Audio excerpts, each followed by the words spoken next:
Katika episode ya pili Balali inafungua na kutuonesha kina Zoa wakiwa wanajiandaa tayari kwa ajili ya party ya leo usiku. Kumbuka kwamba wako ndani ya kisiwa. Lakini upande wa Mwamba anayefahamika kama Odo, yeye alikuwa na mashaka, hakuwa na shobo kabisa hata na hii party ambayo itakwenda kufanyika siku ya leo. Na kama sikosei walishasemaga wahenga wasiwasi ndio akili. Mishale ya saa 3 usiku wakati kila mtu ameshajiandaa kwa ajili ya party, lakini walionekana bidada mmoja anayefahamika kama Amoa akimchukua Mwamba anaitwa Alvin kwa sababu jamaa anapenda sana kupiga piano na siku ya leo kuko na piano katika eneo hili la kisiwa. Wakati kila mtu anafikiria kuhusiana na hii party itakayokwenda kufanyika hapa, lakini Mwamba Odo yeye alikuwa anafikiria kuweza kutoroka, akavua ile bracelet na moja kwa moja akawa anatoka nje ya kisiwa hiki. Lakini ile time yuko juu kabisa ya vilele vya mlima, aliweza kuwashuhudia baadhi ya watu wakiwa wanabeba vitu kutokea ndani ya kisiwa hiki na wanavitoa, na kuna boti yao iko pale kando. Na mara baada ya Mwamba Ivan kumaliza kupiga kinanda, basi moja kwa moja akaenda kumfuata bidada Amo na kuweza kumkisi. Hii inamaanisha kwamba hawa watu tayari ni wapenzi. Basi baada ya hapo lisikika neno moja tu, music, yani party likawa limeanza. Kila mmoja akaendelea kudance na kurukaruka tu. Lakini wakati huo kuna Mwamba mmoja anayefahamika kama Charlie akaanza kumtongoza bidada mmoja hapa. Bidada akawa ametema kando. Baada tu ya Mwamba Charlie kukataliwa, basi moja kwa moja akanywa kile kinywaji cha blue ambacho kwa mara ya kwanza walipoingia hapa katika kambi kiliwalewesha sana na wakajikuta wamelala na wanakuja kuamka wako watano tu ndani ya kisiwa kizima. Mwamba akiwa amelewa na mwili unawasha kweli kweli, akaamua kumfuata bidada mmoja hivi kumwambia kwamba bana, naomba nikate kiu yangu. Lakini bidada akamwambia kwamba hivi unajua kwamba siku ya kesho tunaweza tusiondoke hapa na tutaishia kufa huko ndani. Licha ya kwamba Mwamba alikuwa amelewa, lakini kauli kidogo iliingia ndani ya akili yake. Lakini upande wa pili tunaonyesha bidada Zoa akiwa na yule mshikaji wake ambaye ametokea kuivana sana hapa ndani ya kisiwa, akiwa anamwambia kwamba kunywa kinywaji cha blue bana ili uweze kurefresh kidogo mwili wako. Na bidada baada ya kutumia tu kile kinywaji cha blue akajikuta anaanza kumpenda sana huyo Mwamba na kuanza kumshikilia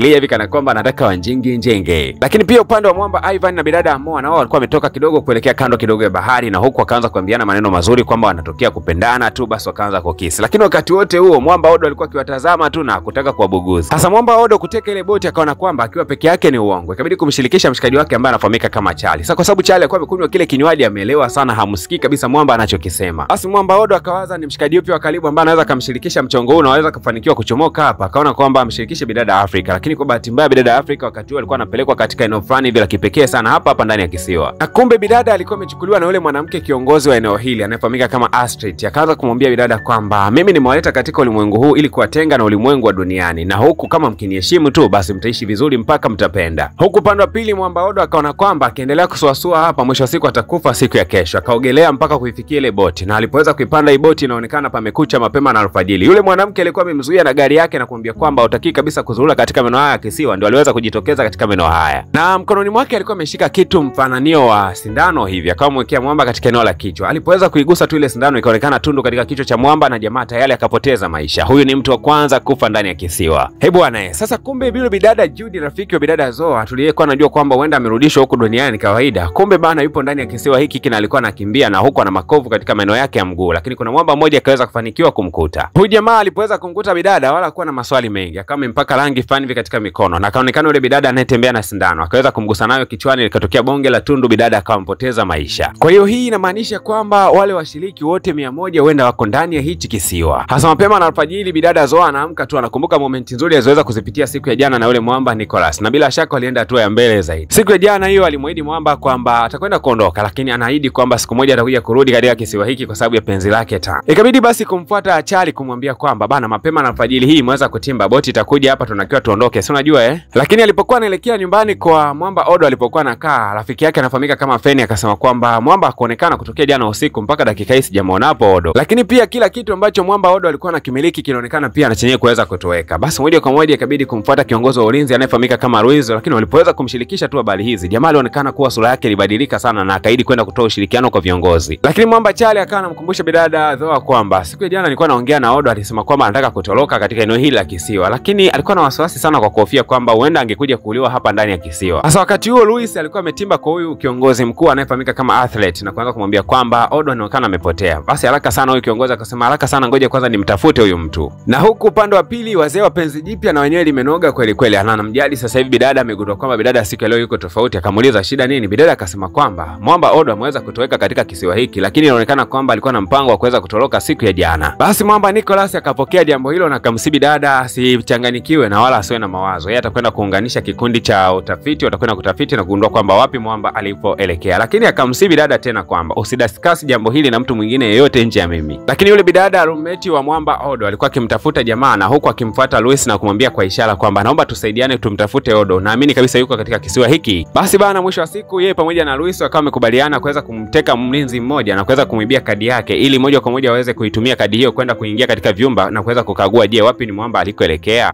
Bana Luis akafanikiwa kumshawishi mlinzi mmoja, kisha akawa amechukua kadi yake na bidada akawa amepokea ile kadi kwa upande wa nje wa nyumba na kuelekea moja kwa moja katika department za ulinzi. Mbaya zaidi, bidada aliingia ndani katika ile kompyuta kubwa ambayo ilikuwa inaonyesha rekodi za wao wakiwepo katika hichi kisiwa, na hii kompyuta ilikuwa inaonyesha kwamba matukio ya mabadiliko ya tabia yao baada ya kuingia ndani ya hiki kisiwa. Lakini alipokuwa anatafuta faili la mwamba Odo, akashangaa kuona kuwa katika faili la Odo imeandikwa Odo is eliminated, yani Odo ametolewa nje kabisa hiki kisiwa. Lakini ili neno eliminated mara nyingi hutumika kwa mtu aliyeweza kuuliwa. Bidada akapata mashaka na kugundua kwamba Odo atakuwa ameweza kuuliwa. Wakati huu akashtukia kwamba Othan yule mlinzi ameweza kushtukia kwamba kadi yake haipo kwa sababu alikuwa akimtazama kupitia CCTV kamera. Bidada ikabidi kufanya haraka sana kutoka hapa ndani ili je. Ni kweli kabisa kama bidada alivyokuwa anahisi. Othan alihisi kwamba ameiangushia ile kadi katika ile jumba ambalo alikuwa ameingia na Luis. Na ni kweli bana, bidada akawahi katika eneo hilo na kuirusha kadi. Kisha mwamba Othan alipoweza kufika hapo akalikuta ile kadi yake iko humo. Akaamini kwamba hakuna kilichokuwa kimeendelea tofauti. Kiongozi wa kisiwa akatangaza msako mzito ufanyike ili kumtafuta mwamba Odo, lakini akatangaza habari njema kwamba bidada Afrika amekubali kubakia ndani ya kisiwa hiki. Lakini pia akatangaza kwamba hata Ivan amekubali kubakia ndani ya hichi kisiwa. Kumbe bana, Ivan ameweza kushawishiwa na ule Oma ambaye ni mwenyeji wa eneo hili. Huyu mwamba Ivan ukiachana tu na kushawishiwa na bidada kimapenzi kubakia huko, lakini pia alikuwa anabanwa sana nyumbani kwao kwa sababu yeye ni mtoto wa kishua na mzazi wake alikuwa anambana sana na kutokumpa uhuru kabisa. Lakini ile siku dogo anaondoka, alikuwa ametuma ujumbe nyumbani kwao na kumwambia kwamba anaelekea katika party na ndakupo sipo kwa muda kidogo ila ndakuja kurejea. Na huu ujumbe kumbuka kwamba wanaotuma ni wale watu waliochukua simu zao. Lakini mzee wake akagundua utofauti mkubwa sana wa jambo kwa sababu si kawaida ya mtoto wake kuweza kutuma ujumbe pindi anapogundua amefanya jambo la ovyo. Akahisi kwamba huenda kuna jambo fulani liko tofauti. Akaagiza wapelelezi maarufu kabisa kuhakikisha kwamba wanapeleleza namba iliyokuwa imetuma ujumbe. Lakini huku katika kisiwa mwamba Charlie amekaa kando kidogo ya bahari na anawaza kweli kweli. Bidada Afrika alipoweza kutokea akasema kwamba anahisi kwamba Odo yuko sahihi kabisa kuondoka ndani ya kisiwa hiki. Lakini bidada Afrika akamwambia Charlie, Odo hayuko sahihi kabisa. Tunatakiwa tubakie hapa ndani kwa sababu hapa ndo penye amani ya mioyo yetu. Kwa kawaida kile inapofika nyakati za jioni basi wao wanakusanyika katika mfumo wa duara na kila mmoja anaelezea jana yake. Mwamba Ivan akamaliza kuyachana yote alionayo ndani ya mtima, lakini ikawa imefika zamu ya mwamba Charlie. Lakini Charlie alikuwa anawaza sana juu ya kupotea kwa mwamba Odo. Akawa anawaza huyu jamaa jana alinishirikisha kabisa kwamba tuondoke, alafu mimi nikawa nimemgomea. Akawa amekasirika na kusema kuwa siko tayari kufanya mambo ya kijinga hayo. Na kisha mwamba Charlie akawa anaondoka, lakini bidada akamsina kumwambia kuwa arudi asimulie maisha yake. Mwamba kuwa na namna yote kabidi kurudi tu na kwenda kusimulia mambo ya maisha yake yote. Basi Charlie akaanza kufunguka juu ya jana yake akisema kuwa nilipokuwa mdogo bana nilikuwa nikicheza na mdogo wangu katika maeneo fulani hivi ya mto. Kwa bahati mbaya dada yangu aliweza kufa kwa kunywa maji. Kutokea wakati huo wazazi wangu walikuwa wananilaumu sana. Yaani kifupi nikawa ni mgomvi mkubwa sana wa wazazi wangu. Mpaka sasa hivi hawajawahi kabisa kunisamehe. Naumia sana katika jambo hilo. Lakini huyu mwanamke akasema kuwa katika kijiji chetu hamna mtu ambaye anapaswa kumuumiza mwenzake wala hakuna mtu atakayekuja kukuumiza katika maisha yako yote. Baada ya mwamba Charlie kufarijiwa sana akajikuta tu anasema kuwa niko tayari kubakia ndani ya hiki kisiwa. Lakini Zoa akawa ameshtuka na kusema kuwa mbona inaonekana kama vile unatuchezea mchezo ambao unatusababisha tuendelee kubakia ndani ya kisiwa hiki. Bidada akatulizwa, lakini bado bidada alikuwa amekasirika na kuondoka katika lile eneo. Mwamba Nicholas akazidi kumfuata bidada huko akimtuliza na kumwambia kwamba tulia bidada, tulia, why are you complaining? Na bidada Zoa akawaka sana kwa kusema kwamba sitotulia mpaka boti itakapokuja na kutuchukua katika hiki kisiwa. Lakini Mwamba akabidi kuzungumza akisema kuwa haitowezekana kabisa boti kuja katika maisha yako yote hapa kisiwani. Bidada akaona kuwa basi hapa ni vita mura. Moja kwa moja akawa anafikiria kwenda kuitoa ile bracelet yake katika mkono, na hayo ndio wakiwa mawazo yake ya kuweza kufanya hivyo nyakati za usiku. Ishara za usiku wote wakiwa wamevulia zile bracelet, basi wakawa wanaingia katika maeneo fulani hivi ya mapango. Lakini Mwamba Nicholas akamwambia bidada kwamba anatakiwa kutulia sana na asikurupuke kabisa. Na walipokuwa wanazama ndani kabisa katika yale mapango, wakakutana na mwili ambao ulikuwa umelazwa juu ya kuni. Ni kama kuna tambiko fulani ama rituals huwa yanafanyika katika maeneo haya. Aliponyenyua tochi yake atazame huu mwili vizuri, ndipo akajagundua kwamba ni bidada yule Judy rafiki yake ambaye yeye mwenyewe ndiye alikuwa amemshawishi kuja katika hiki kisiwa. Bidada alilia sana kwa sababu bidada Judy ni kama kila kitu kwake. Akajikuta mpaka ameweza kupata homa, akawa analala ndani na hatoki kabisa nje. Basi akachukuliwa Luis na kumwambia kwamba ampeleke bidada hospitalini. Bidada Zoa alipochukuliwa na kupelekwa hospitali, basi vipimo vikawa vinaendelea kama kawaida na baadaye ilikuja kugundulikana kwamba hana tatizo lolote. Basi ikabidi kutoka pale hospitalini na moja kwa moja alienda kutana na bidada Afrika ambaye alibaki anamshangaa tu. Afrika alikuwa hana bracelet katika mkono wake. Bidada Zoa alipojaribu kumuuliza akasema kwamba amesaini yeye kubakia ndani ya hichi kisiwa. Kumbe bana, ukisaini kubakia hapa katika kisiwa basi wewe unavuliwa ile bracelet. Lakini akaja yule mwamba Eric, msimamizi katika hiki kituo, akampatia bidada zawadi ya ua akimpongeza kuweza kukubali kubakia hapa katika kisiwa. Lakini Zoa akamsii na kumwambia kwamba isije kawa unajutia maamuzi yako siku za mbeleni. Sasa bwana, usiku wa leo likatolewa tangazo kubwa sana kwamba kutakopo na kimbunga kikubwa sana, lakini pia kutakuwa na mafuriko. Kila mmoja anapaswa kuwa ndani ya chumba chake, na wakati kila mmoja anazidi kukimbilia ndani, Mwamba Chali aliendelea kulandalanda huko nje. Unadhani nini ambacho kitakwenda kujili ama nini kitakachokwenda kumpata? Kumbuka kwamba unatakiwa kugusa alama ya kusubscribe kama bado, lakini unatakiwa kugusa alama ya kulike kadri uwezavyo. Kumbuka kwamba tamthilia hii inakwenda kutoka sasa hivi episode inayofuatia. Kama unavyoweza kuiona juu kabisa hapo upande wa juu wa screen yako, basi ukigusa hiyo na moja kwa moja inakupeleka kuitazama sehemu ya 3.